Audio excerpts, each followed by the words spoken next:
aleluya, aleluya, aleluya. Aleluya, aleluya. El Señor esté con ustedes. Y con su espíritu. Proclamación del Santo Evangelio según San Juan. Gloria a ti, Señor.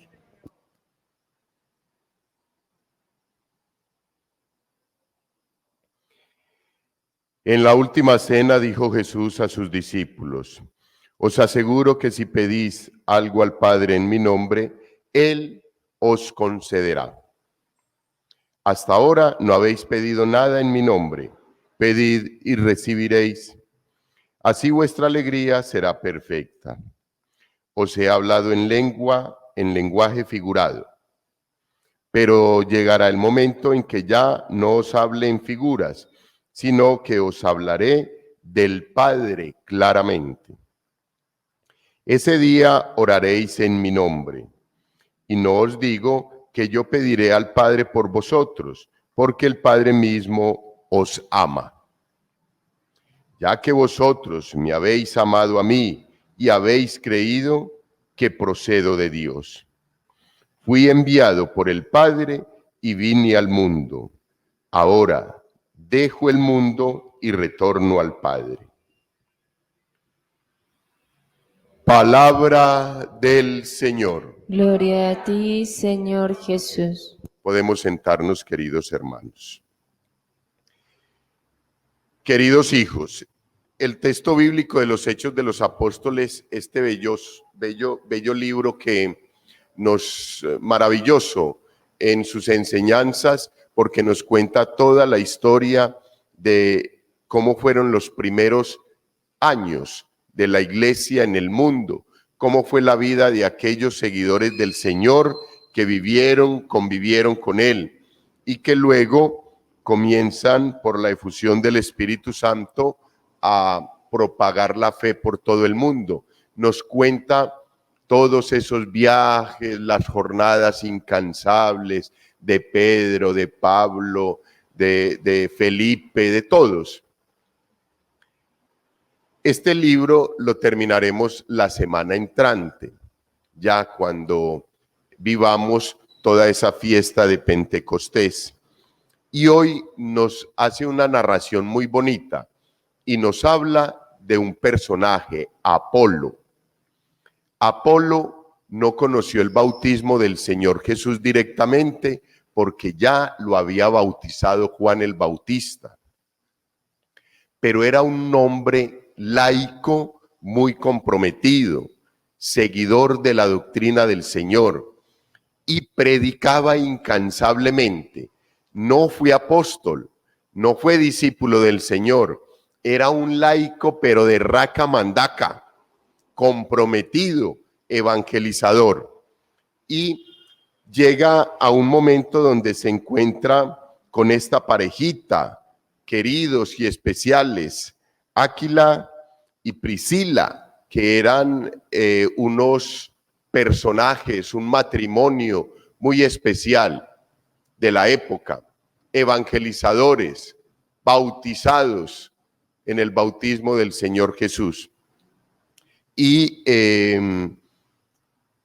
como que le enseñan, lo acogen y le enseñan de pronto algunas características de todo el proceso de evangelización. Ellos iban un poquito más avanzados, ya ellos habían tenido la oportunidad de ese contacto con los apóstoles, iban un poquito avanzados y se compenetran con Apolo para fortalecer a la iglesia.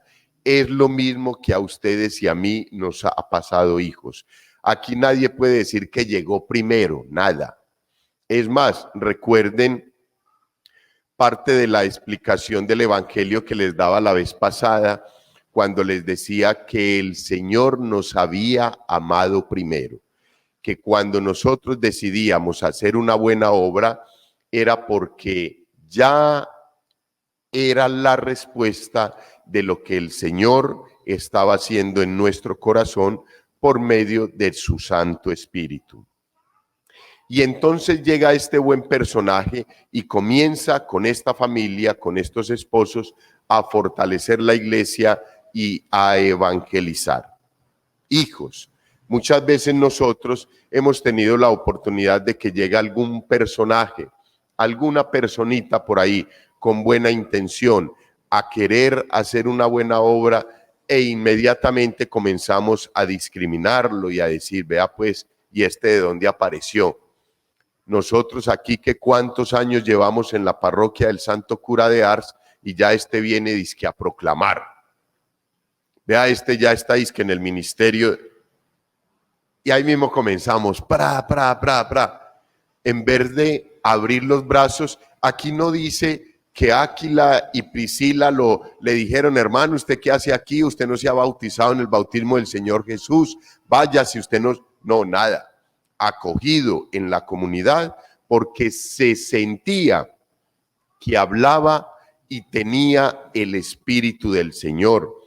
Y sola y exclusivamente, queridos hermanos, pensar que nosotros hemos sido supremamente bendecidos con muchos pastores, con muchos evangelizadores, pero en aquel momento la situación era un poquitico más escasa y fuera de eso hasta miedosa, porque podía ser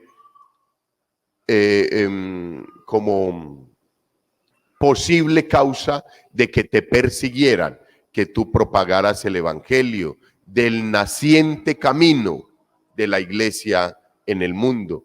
Entonces, queridos hermanos, cuando nosotros veamos que alguien quiere hacer algo, está en consonancia con la iglesia, no se aparta de la doctrina, apoyémosle.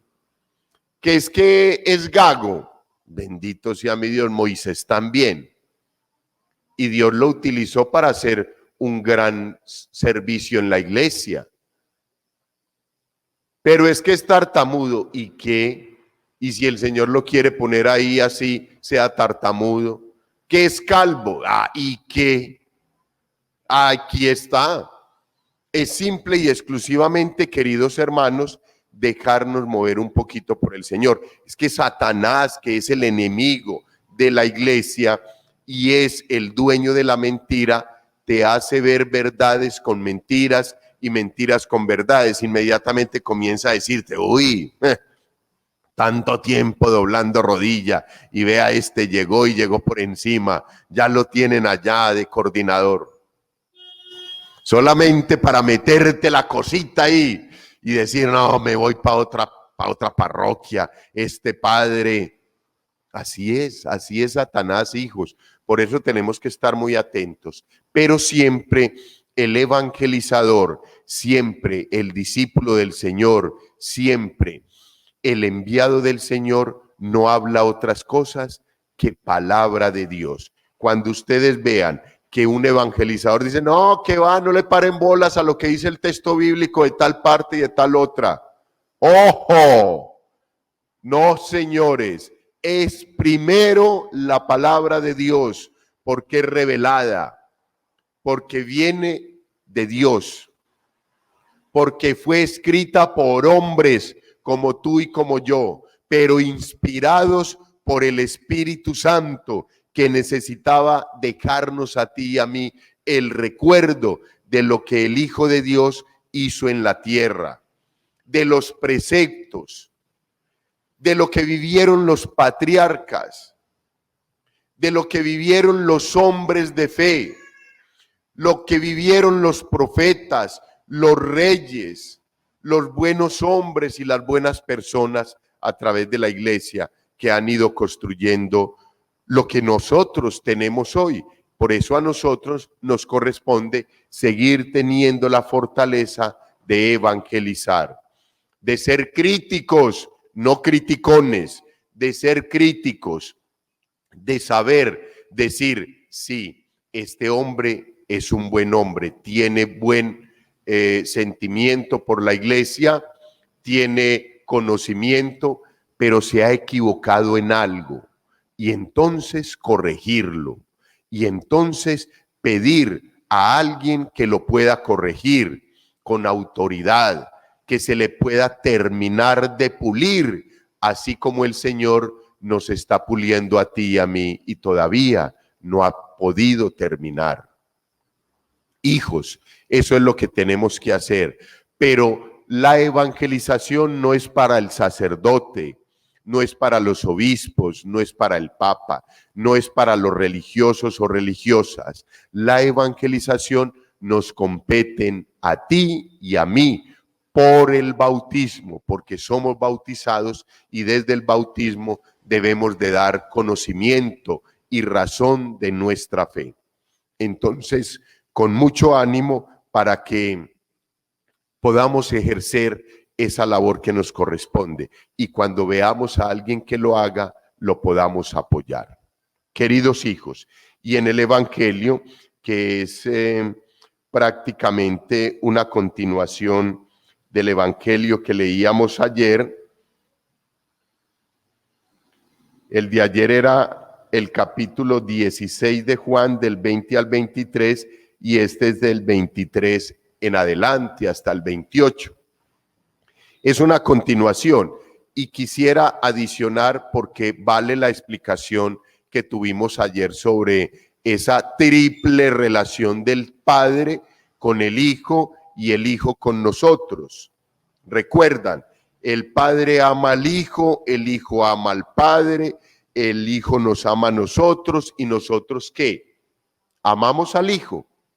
Eso es muy fácil decirlo, pero es complicadito llevarlo a la práctica.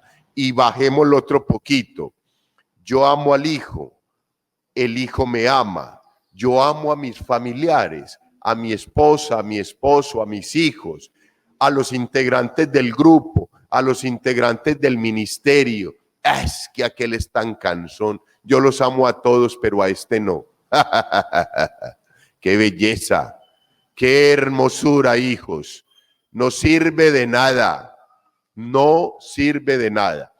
Hoy del Evangelio yo quiero adicionarle algo a esa triple relación con el Señor.